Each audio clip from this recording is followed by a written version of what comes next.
Metre 14 centimetre का एक dia होता है। 2 मीटर 14 सेंटीमीटर गोला फेंक का बता रहा हूँ।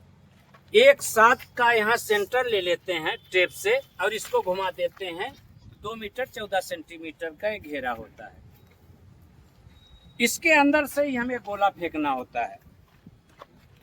इसके अगर यहाँ भी पैर पड़ गया, टच हो गया लकीर पे तो फाउल। इसके ऊपर से पैर चला गया, इसके हाथ आगे चला गया, कोई फाउल नहीं। गोला फेंकते समय आपका हाथ ये टच हो गया तो फाउल। ठीक है, ये टच हो गया तो फाउल। आगे आगे तो फाउल है ये। इसलिए हमेशा इसी के अंदर से ही गोला फेंकना चाहिए। इसको क्या बोलते हैं? Stop board.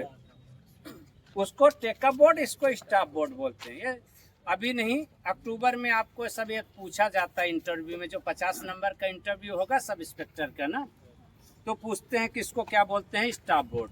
ये वहां भी लगा रहेगा, ये नेशनल नियम के मुताबिक लगाया जाता है। ये इसमें इस तरह से पैर आप मार सकते हैं, टच कर सकते हैं।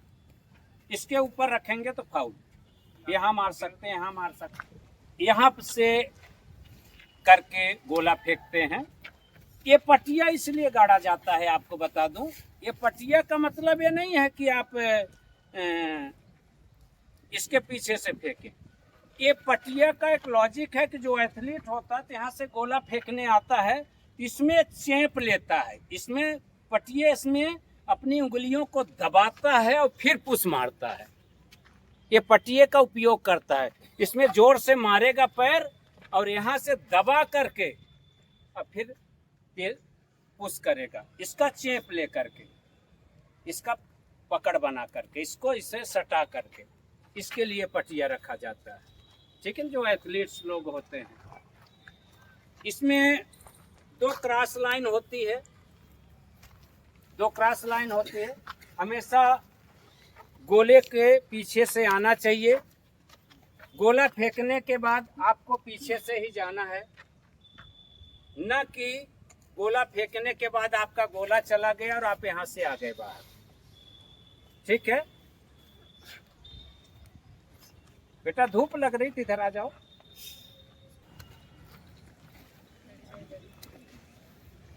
समझ गए? इसके पीछे से आना है और पीछे से निकलना है। अगर इस लाइन पर भी, क्रॉस लाइन के ऊपर भी पैर रख के आ गए तो फाउल कहलाएगा। ठीक है, ये सिंगल स्टेप, ये सिंगल स्टेप अगर यहाँ से आ रहे सिंगल स्टेप जो फेंकते हैं गोला, तो ध्यान रखें कि जो ये मान लीजिए इधर से हमको गोला कहाँ फेंकना है? इस ओर। ठीक, तो सिंगल स्टेप में टो को इस लाइन पे रखें और बीच वाला भाग जो कहलाता है, ये वाला भाग, इसको बीच में रख दें। ठीक, ये गोला फेंकने का तरीका है, पैर कैसे रखें। ठीक, इसी तरह अगर डबल स्टेप करते हैं तो सेम पोजीशन यही रहेगी। ठीक, ये पैर रखने का तरीका है। ज्यादातर लोग क्या करते हैं, कई लोग ऐसे करते हैं कि इस पैर को यहाँ रखते हैं। आप गोला फेंकोगे तो आपकी बॉडी लॉक हो रही है। ठीक है, पैर रखें बीचों बीच और ये यहाँ पर आग टो लाइन पे रहे ये वाला। इसको पीछे नहीं कर सकते ज्यादा, तो भी बॉडी लॉक होगी, यहाँ करेंगे तो भी बॉडी लॉक होगी। इसलिए खड़े होने का तरीका ये। ज्यादातर लोग क्या करते हैं, गोला फेंकते समय ये करते हैं। ये सारी चीजें गलत है, ये सारी चीजें गलत है। आपको हल्का सा पंजे पर लोड देना है, पंजे पर लोड देना है, हल्का सा आगे की ओर झुकना है, गोले को यहाँ रखना है, एक गोला देना, गोले को ये वाले भाग पे रखना है और ऐसे कवर कर लेना है गोले को और यहाँ रखना है। पूरी तरह ना रखें, हल्का सा उठाकर भी रखें। उंगलियां हमेशा इस तरह से रहें, न कि एक ज्यादातर लोग ऐसे करके फेंकते हैं, नीचे उंगली कर लेते हैं, प्रेस नहीं मिलता। इसको ऐसे कर ले और इसको हल्का सा आगे की ओर झुक जाए। अगर हल्का सा आगे की ओर आप झुक गए हैं और कमर को हल्का सा इधर फोल्ड कर लिए हैं तो आपका पर्टिकुलर गोला सही जगह पर आ ही जाएगा। ठीक है, ऐसे कर लेंगे तो पर्टिकुलर जगह पर आ ही जाएगा गोला। अब जाने दो उसको, चलता आ गया गोला। अब इसको यहाँ पर क्या करना है कि कमर को इस तरफ झुकाना है, कमर को, न कि घुटने को, न कि हिप्स को, कमर को झुकाना है। और ये घड़ी जो है नाक के सामने, ठीक है, ये आपका हाथ हमेशा 45 के एंगल पे गोला फेंकना चाहिए।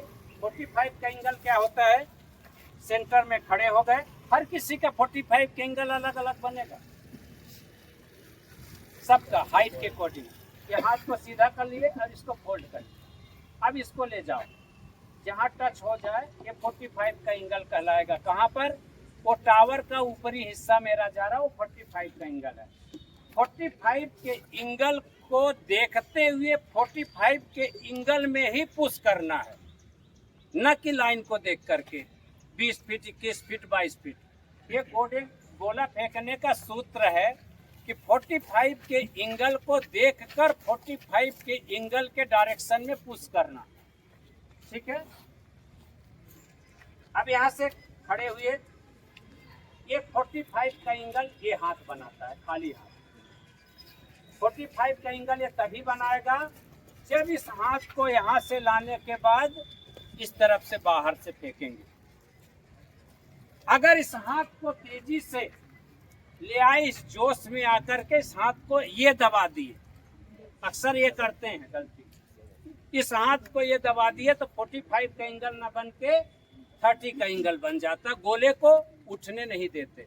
इसलिए खाली हाथ में जोश भरना है, मुट्ठी भरना है, नाक के सामने रखना है और यहाँ से चलना है और अपने 20 फीट 21 फीट को न देख करके अपने 45 के एंगल को देखते हुए इस हाथ को बाहर की ओर से पुश करना है। ये ठीक है, ये हो गया आपका एंगल।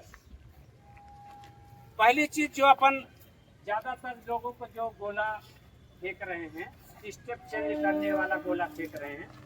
कुछ लोग स्टेप नहीं चेंज कर रहे, तो उनको स्टेप नहीं चेंज कर पा रहे हैं, उनको मैं बता दूं, आप केवल कमर को फोल्ड करिए, ना कि ऐसे ऐसे ये सब चीजें करने की जरूरत नहीं चले।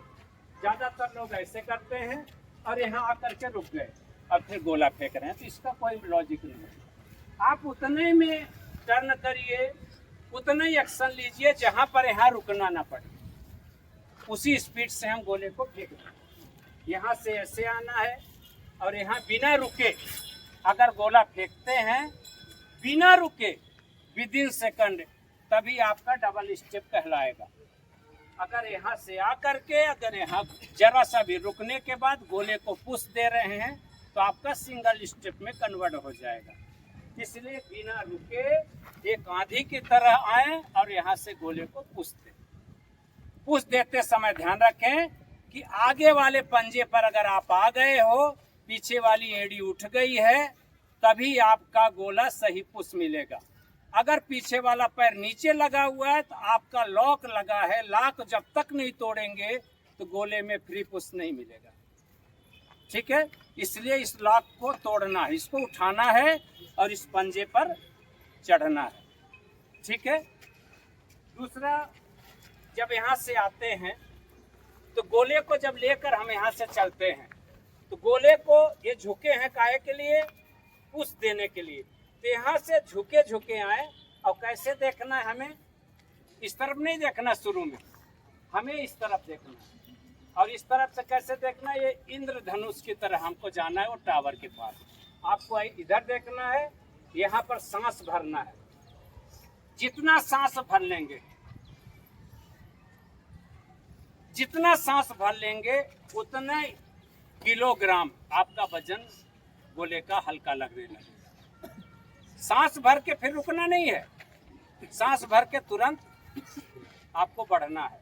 यहाँ सांस भरना है और तुरंत यहाँ से चल देना। जितना जोर से आवाज भर नहीं निकालना है, गोले में प्रेस डालते हुए आवाज निकालना। बहुत से लोग सिर्फ चिल्लाते भर, चिल्लाना इसका लॉजिक नहीं है। चिल्लाना एक नापने का पैमाना है कि आपने कितना एफर्ट लगाया है। आपको खुद पता लगना चाहिए कि मैंने इतनी ताकत से गोला फेंका, इसलिए चिल्लाने के लिए मैं बोलता हूँ। यहाँ सांस भरे और यहाँ आने के बाद चिल्ला के गोले को फेंके।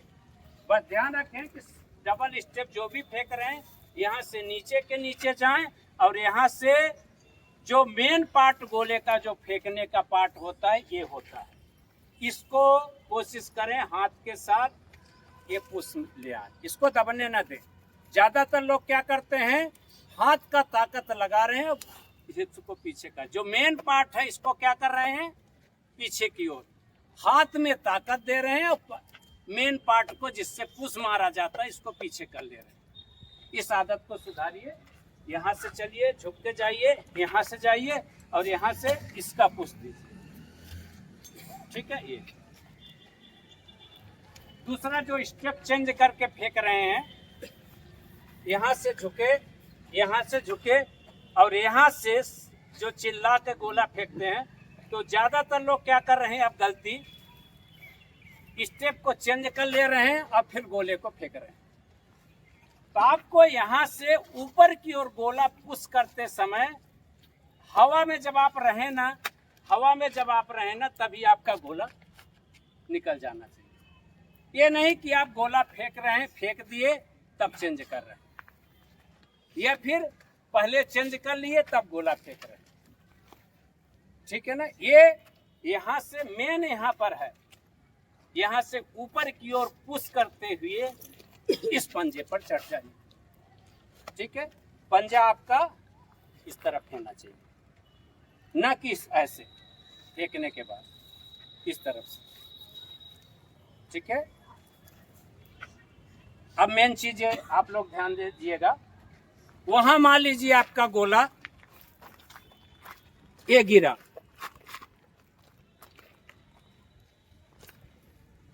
बीस फीट पर 25 फीट पे गिरा मान लीजिए। अब इसको उन्होंने बोल दिया 24 फीट। क्या क्या आप लोगों के हिसाब से क्या है वो? तुमको तो 25 ही लगेगा, 24 ना हो जाए, कैसे मानोगे कि वो है? देखिए ये गोले का डायरेक्शन जाके देखिए किस तरफ जाता है। नेशनल नियम के मुताबिक बता रहा हूँ। भर्ती में ये चीजें बहुत इंपॉर्टेंट है, जो नहीं आ जाए ना उनको बाद में समझ में आएगा। एक नंबर फेल कर देता है, एक नंबर पास करता है। किस तरफ ज्यादा है? भर्ती में ज्यादातर क्या होता है, यहाँ गोला गिरेगा तो नंबर देंगे, यहाँ गिरेगा तो नंबर माइनस कर लेंगे। 25 का भी नहीं देंगे, 24 का देंगे। अगर आपका गोला इस तरफ ज्यादा है तो आपको 25 प्लस का नंबर मिलेगा। गोले का डायरेक्शन इधर है तो क्या मिलेगा, 24 का मिलेगा। बीचों बीच है, क्या होगा, 24। भर्ती कमेटी को लिख के दे दो, मेरा 25 प्लस है। सेंटर से 20 मीटर इधर ये लाइन जली है, 20 मीटर इधर और 12 मीटर चौड़ाई ले लो। 20 इधर 20 इधर 12 मीटर चौड़ाई ले लो। ये आपका बन गया सेक्टर। गोला इसी के अंदर फेंकना है, इसके बाहर नहीं जाना चाहिए। बाहर चला गया क्या कहलाएगा, डिस्क्वालीफाइड। लाइन पे गिर गया तो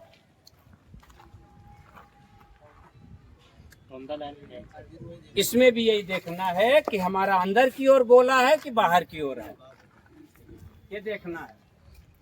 अगर अंदर की ओर है तो क्वालिफाई, बाहर की ओर है तो डिस्क्वालीफाई। इसको भी देखना है। ये छोटी छोटी चीजें आपको काम आएगी, खासतौर से जो 400 मान लो 600 बच्चे आ रहे हैं तो 550 बच्चे कल से यही पूछेंगे बार बार कि सर हमको तो मालूम है नहीं, हम तो जानते नहीं। ये छोटी छोटी चीज़ें वहाँ पर आएगी। ठीक है, ये पटिया की मोटाई 4 इंच होती है। इस तरह से जो यहाँ से सेक्टर बनता है, इसी के पटिया सेक्टर के बगल से जाता है। ठीक है, सेम इसी के तरह रहता है। पटिया लकड़ी का भी हो सकता है, लोहे का भी हो सकता है। ठीक है, इसमें ज़्यादातर अब ध्यान देने की ज़रूरत है आप लोगों को कि अब गोला आप यहाँ से फेंक रहे हैं, बॉडी को अगर पूरी तरह स्ट्रेच करके फेंकेंगे तो स्टैंड बन जाएगा, और जरा सा भी फोल्ड हुआ तो बॉडी कहाँ जाएगी? आगे की ओर। जरा सा भी आपकी बॉडी फोल्ड होती है, इस तरफ हिप्स को पीछे जाता है, इसका पार्ट को हम पुश नहीं मारते तो हम क्या जा रहे हैं? आगे की ओर। अगर सीधी बॉडी को यहाँ से आए कैसे भी करके इस पार्ट का हल्का सा पुश मारते हुए अगर बॉडी को सीधा कर देंगे तो स्टैंड बन जाएगा, आप आगे की ओर नहीं जाएंगे। प्रत्येक बार चिल्ला चिल्ला के गोला फेंको। ठीक है, गर्ल्स का जो शॉर्ट पुट होता है 4 किलो का होता है और 7 किलो 260 ग्राम का बॉयज का गोला रहेगा। ये गोला बीड का है। करना है, पूछिए आप कौन सी का कहते हैं? नहीं, यहाँ पर ये गड़ा रहेगा, 2 किलो से गड़ा रहेगा। इसको मारने के लिए करते हैं, यहाँ चेप ही देते हैं। ये शो के लिए नहीं है ना, फाउल के लिए। अगर होता तो चूना डाला रहता है लॉन्ग जंप की तरफ। इसका उपयोग करते हैं हम लोग, इसका उपयोग करते हैं। हम क्यों पत्थर बार बार उठा के रखते हैं? क्यों रखते हैं? कि फाउल मत हो, आगे मत जाओ। आप लोगों का ध्यान 50% लोगों का कहाँ रहता है? 25 फीट गया साला, 26 फीट कब जाएगा? वही नजर रहती है। ये आपका मैथ का सूत्र गलत है। 26 फीट आपका जब तक गोले को हवा में नहीं रखेंगे 45 के एंगल में, तब तक नहीं बढ़ेगा। 26 को छोड़ करके 25 को छोड़ के 45 के एंगल में गोला डालना शुरू कर दीजिए, आपका गोला बढ़ना शुरू। किसी को कोई क्वेश्चन पूछना है? किसी को नहीं? हाँ, भी उसके आगे लगता है, इतना तक चलेगा। इतना तक चलेगा। इसको ऐसे नहीं होना है, ऐसा नहीं होना, यहाँ तक चलेगा, ये चलेगा, इसके ऊपर तक चलेगा, इसके आगे हाथ तक चलेगा। और गोला जो फेंके तो हाथ का भी डायरेक्शन का ध्यान रखे। यहाँ से जब आते हैं ना तो गोले को, हाथ को स्लो ना निकाले, जितना झटके से सीधा कर सकते करें, और जितना हाथ को सीधा कर सकते इतने में गोला ना छोड़े, पूरा हाथ सीधा करें। जितना हाथ को सीधा करेंगे आपको उतनी लेंथ मिलेगी, उतना आपको गोले के डिस्टेंस मिलेगा। और सिर्फ आप 45 का एंगल देख के फेंकना शुरू कर दीजिए, सभी का गोला बढ़ना इतना चिकना रहता है कि यहाँ से पीछे ऐसे आए और यहाँ आने के बाद पूरा ये घूमते हैं। ये घूमते हैं तो ये चिकना रहेगा, और पैर का सोल जो जूते पहने थे बिल्कुल चपटा रहेगा, तभी स्लाइड मारेगा, एक बिल्कुल उसकी तरह घूम जाएंगे, फिरंगी की तरह। क्योंकि जरा सा भी इसमें अगर ब्रेक हुआ तो आपका पुश यहीं पर ब्रेक हो गया, चेक हो गया। तो बिल्कुल एक तो ये चिकना होना चाहिए, दूसरी चीज गोला फेंकने का जूता बिल्कुल पतला होना चाहिए। नहीं है तो नंगे पांव फेंकिए, ऐसा नहीं कि कार्बन के जूते आ रहे हैं इस समय। सूज मैराथन सूज कहलाता है, ये ग्रिप आगे रहती है और ये आसानी से यहाँ से मुड़ता है,